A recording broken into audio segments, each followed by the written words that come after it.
But when the Fed raises interest rates, it wreaks havoc in the housing market. So much so that some are starting to wonder what's worse, the disease or the medicine.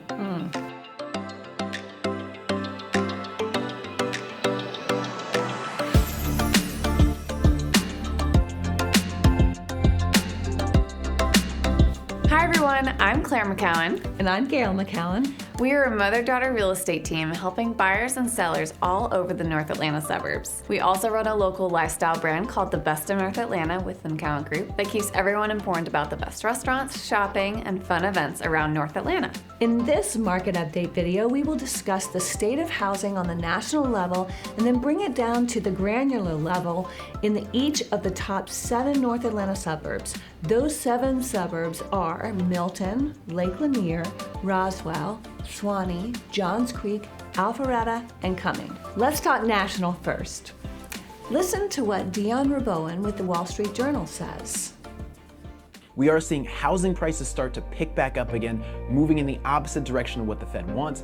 That could have implications for inflation. Obviously, this is people's biggest outlay, the biggest thing they spend money on each month. That could have big implications for the Fed and for the market. So that's why you want to watch housing prices. That's why you want to watch what's happening here. Prices and home purchases are up nationally.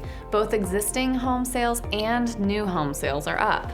Let's go back to Dion as he summarizes it well. But do not be fooled. What we have seen is consistently still high reports. As you see up there on your screen, the March reading is the highest, if not for that big jump in February, this would be the highest reading that we had seen since October of last year. And also overall prices ticked up to $375,700. That was higher than February's increase, which was the first decrease that we had seen in 131 months. So this chart is illustrating the overall trend, which had been lower and now is picking back up. And even though it decreased this month, we are still holding at those much higher levels in terms of the number of homes sold. So what about new construction? In Atlanta, we have suffered in the last few years for a lack of inventory, new construction in particular.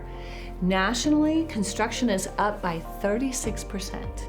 If you want to hear more about new construction sales in the US, go back and listen to the full Wall Street Journal video linked below. But builders are definitely bullish. So large home builders are betting on a strong housing market, and prices are going up nationally a little bit and a lot in the top 7 North Atlanta suburbs. But that's not what Fed Chairman Jerome Powell wants. He wants us to stop buying and selling and just be still until inflation comes down to his target of 2%. We are currently at 5%. But when the Fed raises interest rates, it wreaks havoc in the housing market. So much so that some are starting to wonder what's worse, the disease or the medicine. Now Powell is receiving some assistance from the Federal Housing Finance Agency. Remember last month when we described the mistakes government had made via social engineering, which caused the global financial crisis of 2008? Remember how happily we concluded that the government had learned its lesson regarding sticking its social engineering nose into mathematically based industries? To quote ourselves, we said, quote, "When government establishes anti-mathematic goals for mathematically based industries, otherwise solid institutions become houses of cards, and houses of cards fall," unquote. Well, they're doing it again. In a recent Washington Times article entitled "Biden to Hike Payments for Good Credit Home Buyers to Subsidize High-Risk Mortgages," author Dave Boyer explains, quote, "Home buyers with good credit scores will soon encounter a costly surprise, a new federal rule forcing them to pay higher mortgage rates and fees to subsidize people with riskier credit ratings who are also in the market to buy houses," unquote. He goes on to explain, quote, "Mortgage industry specialists say homebuyers with credit scores of 680 or higher will pay, for example, about $40 per month more on a home loan of $400,000. Home buyers who make down payments of 15 to 20% will get socked with the largest fees," unquote. Some think this incentivizes bad credit and foolish financial decisions. These rules, which may once again crash the housing market, were not implemented by our elected officials, whom we could fire. No, they were dreamed up by bureaucrats at the Federal Housing Finance Agency. The what?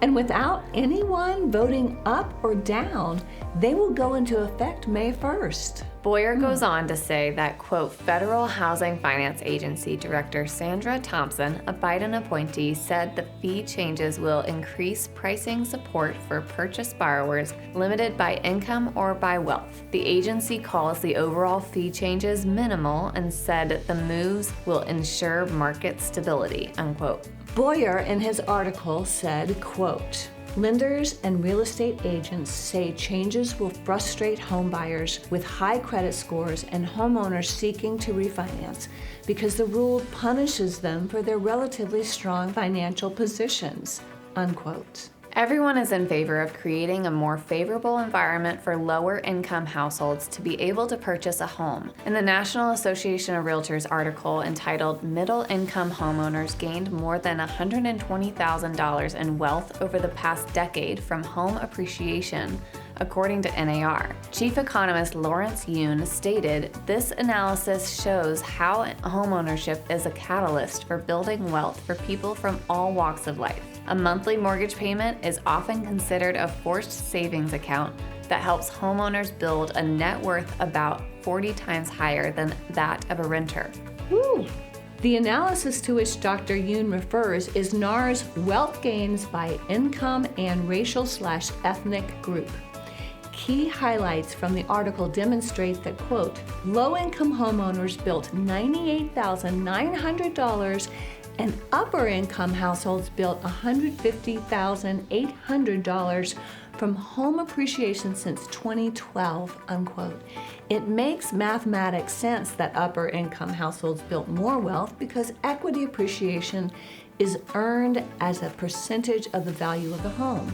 10% of $800,000 is a lot more than 10% of $350,000. Putting that fact aside, almost $99,000 of wealth built by low-income households is fantastic. That's nearly $10,000 a year. That's amazing progress. Society was already moving in the right direction. Progress is being made. There is no reason to issue this heavy-handed social engineering edict.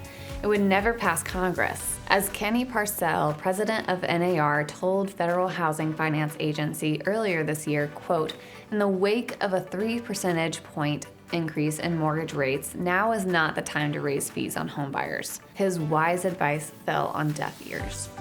Eventually, the real estate market will be reduced to only those whose life events compel them to move. If your company transfers you to another state, you must sell. There are many life events that compel a move.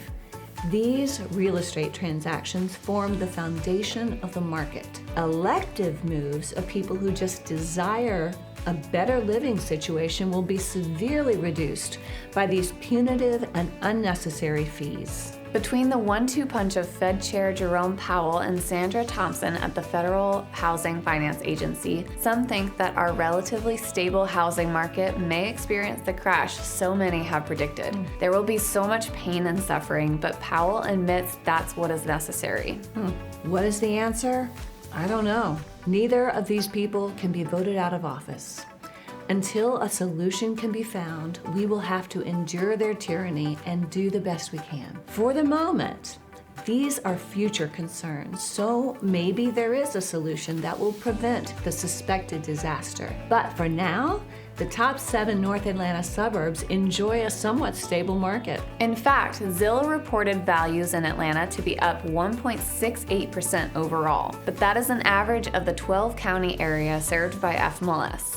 When you start digging into each North Atlanta micromarket, you find much greater appreciation. Alpharetta was up by 17%, Roswell by 16%, Johns Creek by 7%, and Suwanee by 8%. Are you ready to hear the very exciting stats of each of our top 7 North Atlanta suburbs? Keep in mind we only cover single-family homes, condos and townhomes are not included.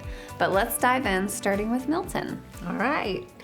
The average sales price in Milton, Georgia was $1.3 million, a 13% year-over-year decrease. There were 11 fewer homes sold in March 2023 for a total of 24. Those homes sold for an average of 96% of list price as opposed to 103% last year. Days on market were 53, which was an increase of 27. April began with 9 more active listings for a total of 79. This means that there are about 3 months of inventory in Milton. Remember, 6 months is a balanced market where buyer and seller have equal negotiating power. The average price at Lake Lanier was 25% greater than last year at $989,000 for the 23 homes that were sold and 42 average days on market, nearly the same as last year. April began with 80 active listings, 16 greater year over year, and buyers paid 98% of list price, exactly the same as 2022. 42 days on market in a mostly secondary home environment is still a seller's market. But always keep in mind these stats only cover lake homes with docks. The average price of $728,000 in Roswell was up by 16% year over year for the 74 homes sold for 99% of list price compared with 104% in 2022. Days on market were up by 17 to 35 and active listings at the beginning of April were 83, down by 4. Roswell continues to be a highly sought after place to live. For the average price to be up 16% over last year's hyper appreciation is impressive. For the 79 houses that sold in Suwanee in March, the year-over-year average price increased 8% to $712,000. Average days on market increased by 37 to 53. Houses sold for an average of 98% of list price compared to 105% last year. April began with 3 fewer listings for a total of 69. With inventory down even slightly, buyers may find themselves in more multiple offer scenarios next month. In Johns Creek, the average year-over-year price was up by 7% to $962,000. There were 16 fewer homes sold for a total of 24, and they sold for 97% of list price compared with a whopping 108% last March. Days on market were up by 78 year-over-year to 85. April began with 28 active listings, almost half of last year's 53. It appears the Johns Creek market has slowed quite a bit from last year, but next month will likely show increased prices and volume as families reposition themselves to take advantage of the highly acclaimed Johns Creek school system. Alpharetta's average price for March 2023 was up 17% to $882,000 for the 87 homes that were sold. Average days on market were up by 15 to 35, and buyers paid 98% of list price compared to 106% last year. Supply, that is active listings, increased slightly to 138. The Forsyth County part of Alpharetta, right along Georgia 400, may get a brand new live-work-play development similar to the Battery, according to a recent press release. If approved, this will send values soaring in the area. Ooh, that's exciting. The average price in Cumming increased by 2% from last year, landing at $625,000. The number of homes sold was down year over year by 49 to 208. Average days on market increased by 39 to 55. Buyers paid 98% of list price compared with 105% in 2022. April's active listings were up by 17 to 206. In the coming months, volume and prices are likely to rise sharply in Cumming, as it is the area in which home builders are most active. If you want new construction at a reasonable price, you should check out Cumming. Before we sign off, we want to do a quick brag.